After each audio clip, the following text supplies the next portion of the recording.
Hello and welcome to the Tech and Toast podcast. We simplify the way you buy and manage your hospitality tech. You can click through to techontoast.community where you can search our marketplace, attend our events, grab your free tech audit, and we will help you visualize your tech stack as you grow into 2024. Meanwhile, summer in Australia. Hey, Lou, do you think we should sponsor the Tech on Toast podcast? I mean, I really like Chris and I really like what it's all about. Yeah, I think that's a ripper idea, LP. It's a perfect fit for what we do at Red Cat. I mean, I agree. I'm just not sure how we get our message across around like Red Cat specializing in multi-site groups, like cafe groups and fast casual groups and QSRs and all that. Maybe we mention some of our customers like Nando's in Australia, New Zealand, the restaurants at the Aussie Open, Boost Juice International. I mean, they've got over 700 sites. Hang on. I think that was the sponsors. This is the Tech on Toast podcast. Enjoy the show. Welcome to the next episode of the Tech on Toast podcast. I'm delighted to be joined today by Matt Taylor, founder of Opsyte. Matt, how are you? I'm not too bad, thank you. And we've brought you down to Brewdog today to hang out with us. Yeah. No beer yet. What time is it? I don't know. Does it matter in Brewdog? Someone told me that it's always beer o'clock here. Yeah, I've seen a couple of people having a beer, so we might join them. It's on the go. And we were, before we get into anything, we were just having a quick kind of trip down memory lane, discussing some of our former employers. And yeah, you probably had a life, I would imagine, in hospitality. Yeah, both ex-operators, aren't we? Yeah. Moving into tech. I was going to say, I always What a explain great to people story. why I look like I do. And that's why I'm on the podcast and not on video. Are we both tired? You're just knackered, really. But I think I enjoyed it. I mean, there's something about operations that drive all of us, and I can't let go of it. I want to buy a pub. Well, now? No, not a Brewdog. They're too big for me. But yeah, there's something about running venues and where we sort of come from in our histories that excite us, and that's part of our journey. And my journey, coming back into tech to keep some fingers and toes in that. Yeah, in you that world. can't let go, can you? No. And where were you then? So before the tech world started, what were you doing prior to that? I've got a degree from University of London in finance and management, and it was really boring. And so I started to work in Tiger. Which wasn't. So everyone left to work in banking, and I worked in a nightclub, and it was an absolute monster. I think it only lasted a year and a half. Because we were talking about volume of sales here in Brewdog, and I won't, they do a lot. Let's just put it that way. Yeah. And I think probably more there, right? I mean, it was 2,000 people capacity. The Saturday night cash up was just a mess. And this is you kids listening. Cash up was a thing, right? Cash up was pound 50p's, 20p's. That was a thing. Oh my God! When you're talking 100 grand in denominations under £10, it's a lot to count. Did you have the little the note? The note thingy? Yeah, it's not very accurate. You've got to do it by hand. At 3 a.m. Yeah, I mean, one of us on a Saturday, there was 7 managers on a Saturday. One had to finish at 11:30 to go down to the office to start pulling tills and counting, and they'd finish about 5 a.m. Oh God! So yeah, there's a. That's the other side of ops that normally talks about the bit where you just don't go home. I mean, card payments just weren't a thing. It is. I mean, I know we'll probably sound like two old men, but it is a bit of a journey, isn't it? That where we are now compared to where we were. Are we trying to say it's much easier now? Is that what we're saying? Yeah. I was talking to the CEO of Paris Baguette, Nico, and he was on the podcast, and he was saying, he said, I don't want to be rude to the operators of today. He goes, but it is easier. Cash out is easier. Yes. He said stock is easier because of what we've got in terms of tech. Yes. He said it just is. He said, whether it's accurate or whether people can steal or all that kind of stuff still goes on in everyone's mind. Yep. He said, but actually the physical outlay of energy to do that now is less. Yeah. I can give many examples where Excel or the PC crashed mid cash up and you've got to start again. So there's so many things with tech that have improved the operators' lives. I'll agree with that. Is it easy out there? No. It'll never be easy because there's humans involved. I mean, the environment and the industry at the moment, yeah, it is tough for some people, but tech, yeah, can help, and it does a lot. So yeah, that's my journey. Tiger, then sort of rose up to operations director and did a bit of consulting, and I was really struggling with my tech. And I was using some outsourced accountants. I can't talk badly about anyone here, can I? You can do what you want. No, I'm not going to. I was struggling with a few things as ops director, and I had a bit of a history in building websites, and I started to build one to do a very basic labour forecast, pull some data from tills, And that was the start of my journey. What year are we talking there? When were you doing that? 2015, I think. Okay.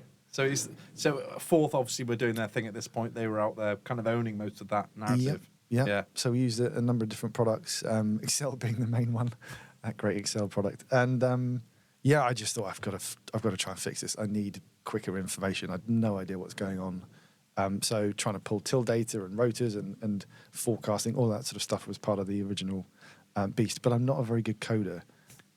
So that Coding also a thing. Yeah, I had to outsource that very quickly, which is a good thing.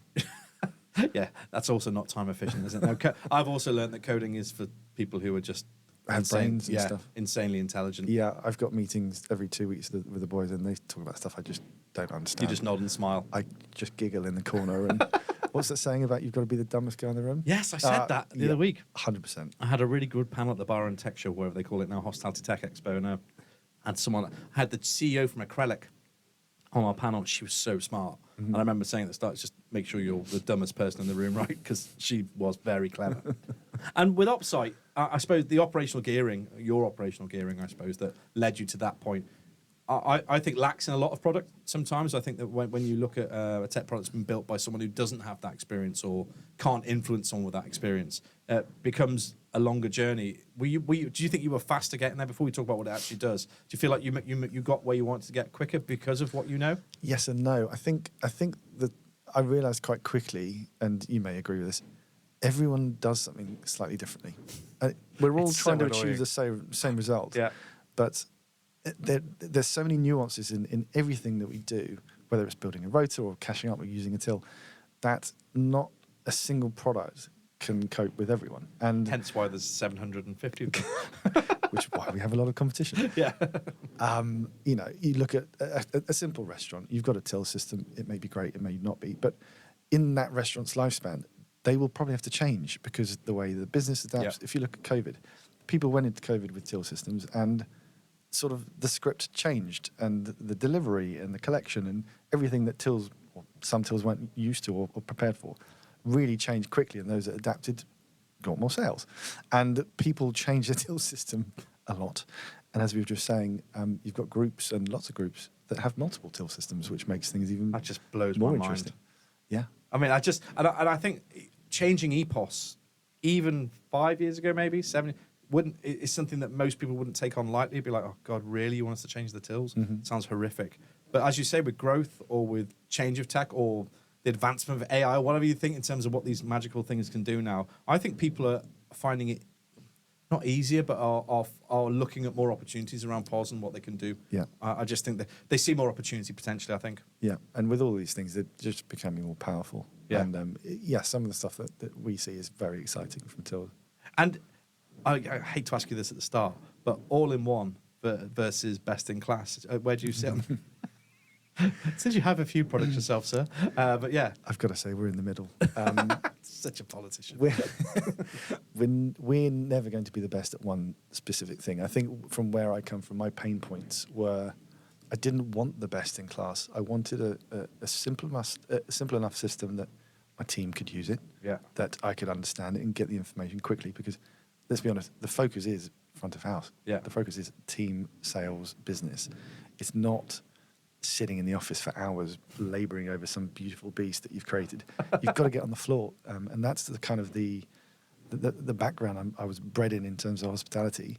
You don't want to be in the office. Yeah. The job is front of house, meeting guests, dealing with team members. It's really funny you say that because Carluccio's, as we grew, so I think I joined them at 7 or 8 sites, and we went to 100 before all the fallout, and they stopped building offices. Bastards. Yeah, the back office just gets small. This is a big room for an office. Yeah. It's smaller and smaller. As you make more money, they're like, hang on, we just need less and less people in that office because we need to service the floor. And I think it's dead right. I think you're entirely right, actually. I think you can be a bit feature obsessed potentially, or be sold to be feature obsessed, like thinking, I just need that. But the reality is you need data quick because labour and sales move on so fast daily that actually looking at yesterday's 2 days later is pointless. Yeah.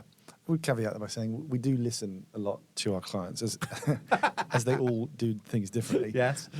We do get a lot of requests, and some of them are great, some of them are just bonkers. But it's having that sort of team behind me to sort of help me analyse, well, what are we being posed with? What does someone want? Does it make sense? And I'll give you a great example. Last year, quite a big client of ours came to us and said, look, we want a feedback system. We've got a system where staff can clock in and clock out and all that sort of thing. And they wanted to sort of shift feedback report. So when you clock out, you can give some feedback. And we built it and we gave it to them, and it was a total disaster because all the scores were rubbish. And there was, out of 5, I mean, it was feedback they didn't want. it was totally. And they're like, this can't be right. We're getting 1s and 2s out of 5. And I'm like, well, it is right. But the positive is, well, we actually helped them get it better, and now they're scoring higher. Feedback is a gift, yeah? Well, but they never really looked at it. And so like, why is everyone leaving it? We just don't talk to our staff. So things like that I really love, because we listen to the sort of the customer and they give us something, and we can really help them improve their business. So that stuff I really enjoy sort of digging into that detail. And if I had to pick Opsyte, if I had to give you a pitch, or you give a pitch for Opsyte, how would you describe your product in its entirety in about 10 seconds? I can't do it in 10 seconds, sorry. No, you can have more. You're gonna Carry have to on. stay. I'll go get a beer. We're coming from a finance background. So we've got 2 companies. One's Opsyte, one's Solutions for Caterers, which are outsourced bookkeepers. And the teams now, we're getting to 50 people in the office. It's decent It's size. getting a bit squeezed. Yeah. But we're very much coming from a finance perspective. Speed, P&Ls, accuracy. And Opsyte is trying to solve a lot of different problems in terms of the front of house, the rota systems, the cash up, but also improving the speed with which we can produce information. Yeah. One of my biggest gripes as an operator was the P&L. Waiting even 10 days, which is relatively quick nowadays, is just too late, because if I make a mistake today, that's 6 weeks until I find out. And it needs to be quicker than that. So from the finance point of view, we're really trying to speed up that information delivery. So how fast do you deliver a P&L in? Or is it down to you, though, or is it down to the... We've done it in 3 days. Okay. For a group of 20. But you have to make certain compromises in terms of reconciling Yes. balance sheets and stuff. So we wanted to, and the sort of growth of AI is very exciting here, Yeah. try and speed up that information. And it doesn't have to be complex. I don't want a P&L today for today. I want to see some key outlines of things that I Yes. can change and improve my business quickly. And I don't want 20, I want 3 or 4. It's interesting you bring the P&L up, because I think the P&L is your North Star, right? It's the thing that guides you. And we in college is what they did really well really early on. We had a weekly P&L, which we would build ourselves. Now, it was very basic. It was sales. We'd put in our labour costs, our food costs. So obviously, were we entirely accurate? I guess. But we were pretty close. When the main accounts came out, we were pretty close.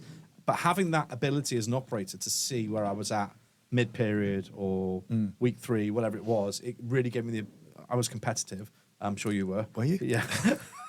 So I wanted to win a lot. Yeah. So I was constantly on my guys' case saying, where are we at? And I almost found it fun in a sick way, that actually, let's get that labour number down, Yeah. but in a way that, because we're making more money, not because we're cutting labour. But it was just a really, that information for an operator, I think sometimes the optics looking into the industry don't realise how quick and accurate that needs to be. Would I be right in saying that? Yeah, totally. And there's certain things like the stock figures, you're going to have to wait. But other things are really important. And if you're overspending on labour, is a great example, hourly versus sales. That's a great Car crash. great report. Yeah. As an ops director, I was constantly trying to figure out, well, am I overspending? Why are we opening at 5 o'clock? Should we open at 6 or 4? And I just didn't have that information. And if I was in my shoes now with the tech, it would just be so much easier. Would you be shut at 4? I don't know. I didn't ever finish that analysis. But it's mad, isn't it? And I spoke to somebody the other week about gut instinct as an operator. You kind of, and I would say you're like right 80% of the time about people, about stats, about numbers, about what's going on in that particular venue, and you kind of know what you're doing. But there's nothing more rich than data, or having data to be able to back up that True. thought. I'm going to pose a process. question to you now. Oh no. In terms of gut, one thing that worries me slightly with the advancements of tech and AI, let's just look at a rota, for example. There's systems out there that will build your rota automatically. It knows the staff, Yeah. the key times, the hours, sort of core abilities, and it will do it for you. My worry with too much of that stuff is, are you dumbing down your operators? Back to gut feeling. There's something with going through lots of crap as a manager to figure out the best solutions. And if tech is going to fully automate that role, that worries me a little bit. I think it's like competency, right? Looking on a Friday night and looking at the team names on the team sheet and going, I need John Friday. I know he's already worked 4 days this week, but I need John Friday because those guys. Because will the tech know? Even though these people are, John hates Lexus Susan or- yeah. yeah. No, that nuances, and the guy called Matt Grimshaw is building UDA, which is going to do this. Is going to pull all this emotive information together because he thinks people tech is broken and hasn't been fixed for a long time in terms of the data that comes out of it, and he wants to join all the dots together. But he was saying that area manager in his car, the information he holds or she holds is absolutely crucial to the running of that region, but that's where it stops. It's very rarely shared up or down or left or right. It's kind of in his head or in her head. And so I remember when I used to drive around my area, I'd know like the name of the puppy that just arrived in the family, the GM of run Dorchester. I'd know that Exeter was having a bad time at home and needed extra time off. But that kind of stuff, you're right. I don't think that'll ever be encapsulated. I don't know. Do you think? I don't know. It scares me a little bit. But then on the flip side, I've got The puppy or examples. Yeah, the puppy scares me. Examples of managers blaming Harry Potter being on in the cinema for sales, and it's like, okay, well, maybe tech can help us in a few That ways. was my line. Oh, Yeah. oh, was he? Bloody Voldemort. Yeah. Why are sales that Voldemort again? Sorry. It's a thing, but that is the other thing, right? That gut was used. If you're a credible operator, you could probably get away with quite a lot, I think, in terms of your numbers, in terms of explaining away some of your numbers. If you had some emotional bank account with your bosses, I was talking to the guys that run Zedible, which is a climate tech, and they used to run Frisker. I don't know if you remember Frisker. It was a chain up in the Midlands in the north. And they were talking about weather. When they used to meet their board, they'd be like, "Oh, the rain! Oh, I'll tell you it's what, raining again." it's just a killer." The sun. It's so funny, but it's been used for years. But unfortunately, you clever people are starting to ruin it for everyone. Just ask ChatGPT what it would do. Yeah, basically. So yeah, no. On that sense, I do agree with you. I think that operators are operators for a reason. Their skill set is brilliant. I think most good operators I've worked with have a really interesting. They turn into entrepreneurs, right? They're probably going to be entrepreneurs. Yeah. They probably should have been at the start. They just got lost a bit. Yeah. And they just love I think it was the energy that you get from ops. But I think most of the good people I've watched come through there. We spoke about a few. Yeah. When you just came in this morning, actually, both of them have run their own companies and doing Yeah. really well. So yeah, I think it's a thing, isn't it? That I think there's something I miss about the team. There's something. It's almost like running a ship. It is a ship. yeah, it really And is. you finish a shift and you've all made it, and there's something really bonding, whereas an office isn't quite the same because I just think it's that trenches mentality. I always say it's like the Vietnam melting. You don't know, man. You weren't there. You know, You weren't there. Yeah, and I always say that. And I think when I talk to the tech guys, they're all like, "Oh, we wish we had a bit of that in our business, Yeah. you know, so we could know what it feels like to kind of. Well, go and run a shift to the kitchen. Exactly. You'll soon find out very Well, quickly." Circling back to my first point, when I get this pub, my team are going to work the pub. Oh, I like that. I do have some operators in the team. I've got a sort of GM from Pizza Express and a few others, but they're building code and they're doing accounts and bookkeeping, and they've never really felt, they understand that let's not call the client at 1 p.m. on a Friday. They Yeah. know that, but Yeah. have they felt that?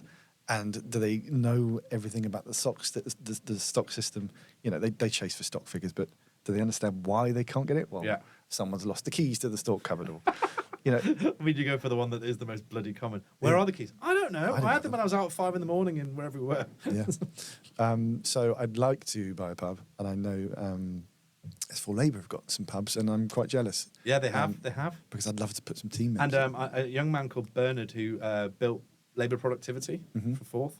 He has the Old Spot pub company. He has some pubs, and they do test all of their Yeah. kit in there as well. So I think you're right. I think it's very hard to kind of get that essence of what it means to hospitality operations to be in it. But no, it's great. And I suppose you mentioned competitors before, and that there are a lot, right? I was at the Bar and Tech show. There was 29 POS Wow. exhibitors in a space. I would say probably with about 50 or 60 people there. I would say Wow. maybe 45-50% were POS. Wow.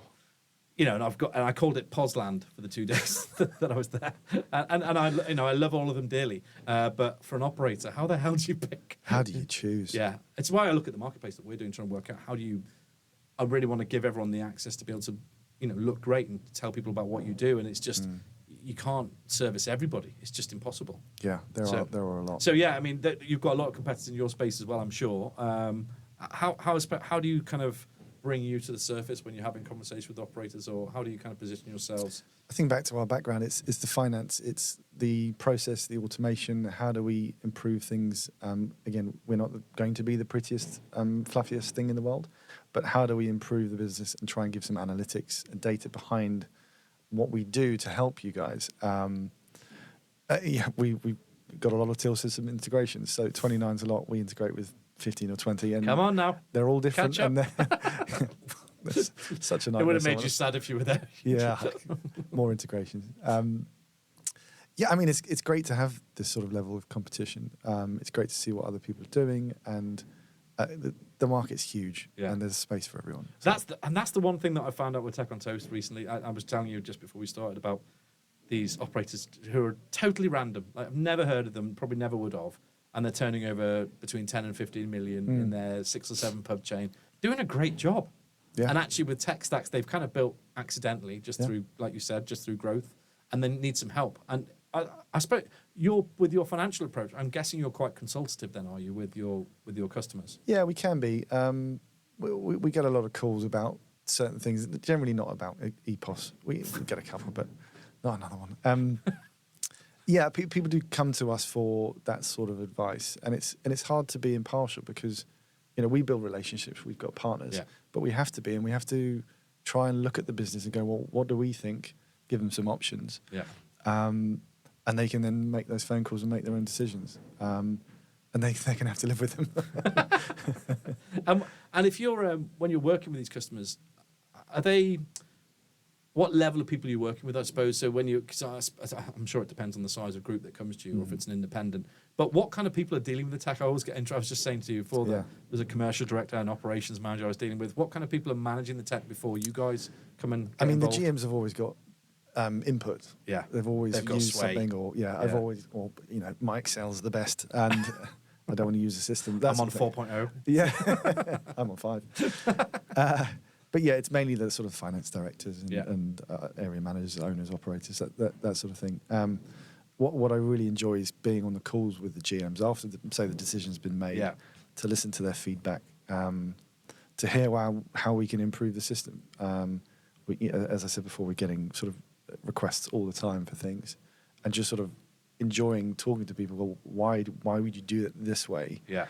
And back to my team, coming from an operator's point of view, going into tech, the biggest challenge and hurdle was you've done things your whole career, but you have to change your own mentality. I can't build a support team in Opsyte that don't open their eyes and go, well, this one process could be done 10 different ways, and let's try and support people in those 10 different ways, because you're probably never going to change them, and just let them crack on, and if they want to cash up upside down kind of thing, and just let them do it. But yeah, if that answers your question. Are they bringing much? Because you think about it, right? You've been in ops for, I don't know, how many years were you doing operations? About 10 years. 10 years. So I've got another 20 over here. So are there still new ideas? Like, you always think, oh, I know everything. That's why I loved ops so much, because you go in the day after, you're like, I never thought that would happen. Or I never thought we could have found that angle to get around this. Are they still suggesting, when you're having stuff brought to you, are you still having those light bulb moments with people going, or is it Not very... hugely. Yeah. Not hugely. It's sort of changes upon changes. And if we say the goal is to, let's get quick data with a good system, how do we get there? It's just a different path. So, so they're not reinventing the wheel. No. Thank God. Still trying to find the keys for the stock room. And innovation, I suppose, is something that we talk about a lot on this podcast. I suppose it comes back to the operators. It's driven from them, right? What they want to achieve and how they want to do it. How much are you having to iterate or innovate within Opsyte to kind of not keep up, but to stay relevant, to stay attached to the industry? I mean, we're constantly building new things, and I think I've spoken to I've got a sort of consultant friend of mine, and he used to run a big tech company, and he sort of said, look, when you go over sort of 10, 15 coders, you get a bit inefficient. We're at 10, and we're sort of siloed enough to, get the chaps and the girls on different projects at the same time. So running multiple projects, so we can kind of juggle work and deliver code pretty quickly. That obviously delivers a lot of stress to the testers and all that sort of thing. In terms of innovation, again, we're driven by the finance. So to get that quick information on day one is my ultimate goal. And if I can do that in a very automated way, I'll be happy. Are we there yet? No. Love that. And I think it's that speed of data or speed of results is key. That's the one thing that I suppose that sticks with me when I'm talking to you. And what about, and do you have clients that you're working with, do they stay with you a long time? What's the kind of churn? Because some of the SaaS companies kind of spit people out every year and they come back, or? I'm going to be brutally honest. I'm quite new to this, growing a SaaS company. And we don't have much churn.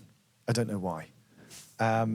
People go bust, of course they do. But we don't really have many people dropping off.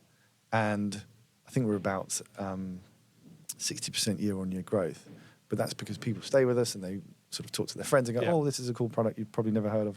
And that's still a thing, right, in the industry, isn't it? Very much. One thing that has remained, the old corner bar mentality, like, oh, you should work with Matt. Call my mate Steve. Matt's amazing. Yeah. He'll sort you out. That is much more powerful than, unfortunately, going to a tech expo, which we did last year. We didn't. I didn't pay, don't worry. The others did. The 29 did. Yeah, but they did. Yeah. But yeah. So I agree. I mean, and as an operator, would you have ever gone to one of those things? No.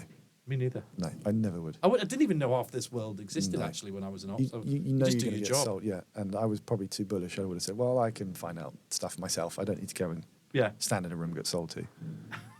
It's mad. And churn is it? And why do you think people stay with you? Because churn is a thing. But why do you think you have that longevity of customer? Sticky systems. When people get in a groove, maybe someone else will build something slightly better or slightly prettier. But at the end of the day, it doesn't hugely matter. We've got very good support. Yeah. I know because it's expensive. But the team is very, very good and quick at responding. And I think that's all people want nowadays. They want to focus on the front of house. I think support is possibly the most. I mean, as you say, like all the bells and whistles. You can have the prettiest website, the best looking salespeople, whatever you want, right, in terms of tech. But if you weren't getting to that problem quickly, as quick as the CFO brought you in, the GM at Bristol will kick you out. Yeah, no, of course. And every system has problems, and there's bugs in every system. Course. That's just, and operators know that. But if they're stuck there for a day going, where's my answer? I've got to do payroll, or this person's, whatever. It's just not on. So we do resolve stuff pretty quickly, and I think that's why people are quite sticky. I love that. And what about what's coming up for you guys? Have you got more planned? So in terms of products now, if I had to come to Opsyte tomorrow, what could you offer me in terms of what you cover? We have a labour scheduling system with time and attendance, so clock out, clock And in reviews now, is that right? and shift reviews, yes. with an employee app. We've got a sort of daily EPOS integrated finance function, so those people that do have cash and those that don't, like the daily reports. Again, what do we used to call them? The daily cash outs. I call it a snapshot. Yeah, they had a name. I can't remember. But yes, I know. But effectively, WCMS it was called in my world. Was it? I don't know what that stood for. Rolls off the tongue, that doesn't Yeah. Don't call it that. Getting back to my ops director days, when I was running multiple sites, I wanted to wake up, because I wasn't doing nights, with information. I wanted to read the report and understand it, so that if anything needed to be done, or when I get the call from them, I go, what the? I'd have the answer. Yeah. So sort of a nightly email that's quite analytical, looking at sales and labour and like-for-likes and all that sort of stuff, with a bit of P&L in there. Very cool. A really boring invoice module. So we use a bit of AI to read supplier invoices, and so that people on their phones or on a website can approve invoices, say it's stock or On the go. on the go, just approve it straight into the accounting system. So put a stamp on that.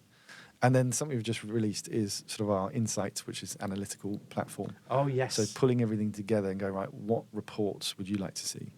And we built that because we didn't, back to operators doing things completely differently, we didn't want to just create 10 or 20 reports and just go, oh, there's your package.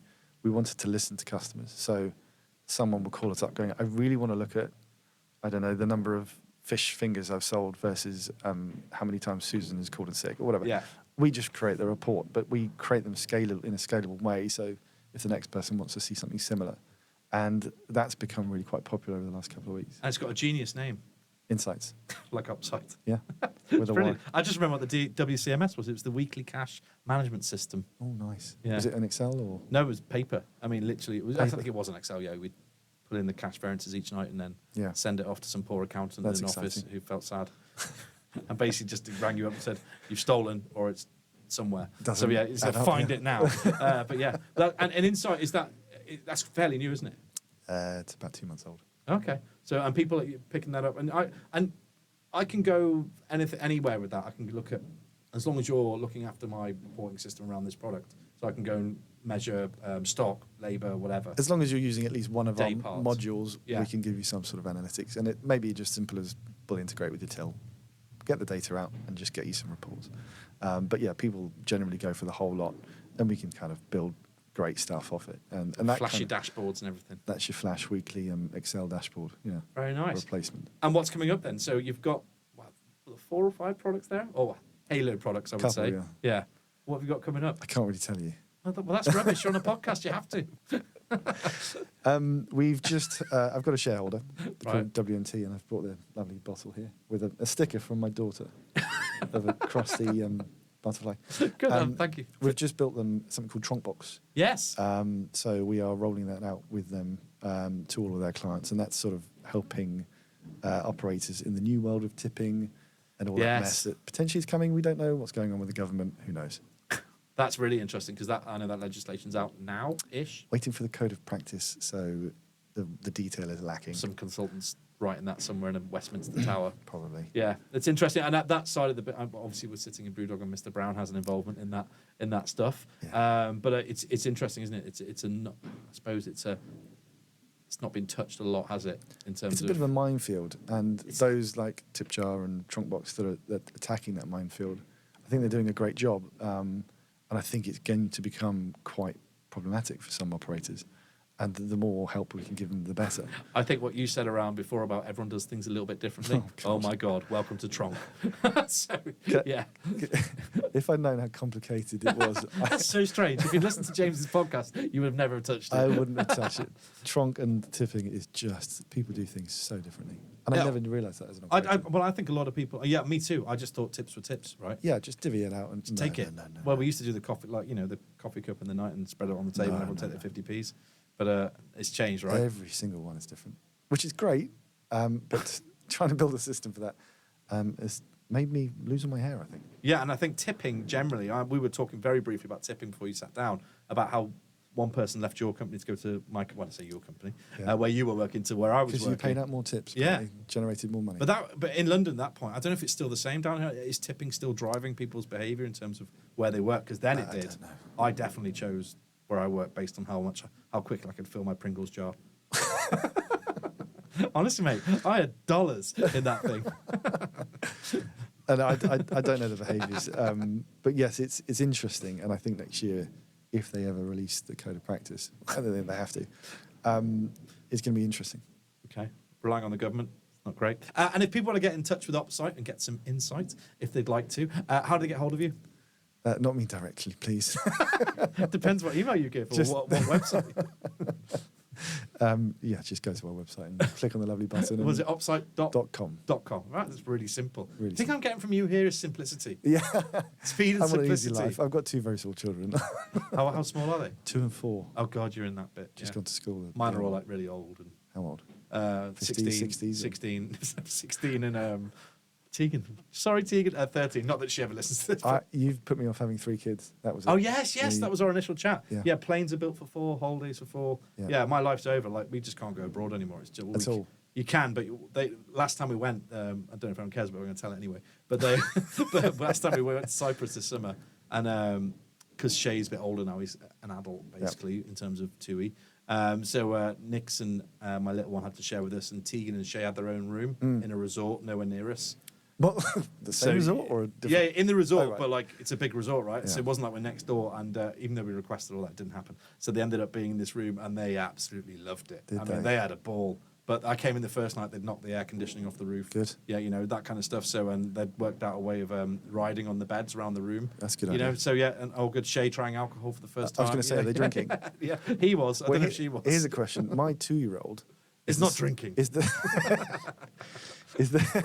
is the same price as a 60-year-old man drinking beer and eating lots of food, and he's all inclusive. Like Yeah, I think it's she's based that on big. mental capacity. It's the same. Oh, maybe, they're on yeah. a similar level. Maybe you're right.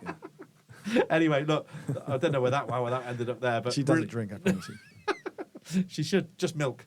Just milk. Good. Right. Well, look, lovely to meet you in person. Lovely, Thank sir. you for coming along. We'll give you a mug. You got your little Tech and Toast. Thank you. Tech and Toast mug to take home with you. I don't want your sticker. You can keep that. I couldn't go home without it, so you're not having it. And yeah, if you haven't found Opsyte, go and check them out on the marketplace, Opsyte, marketplace/Opsyte, and go and check out the website, opsyte.com, and also go and check out their new product with the Insight. I said site a lot then. You did. Right, good. Have a great day, guys. Thank you very much, Matt.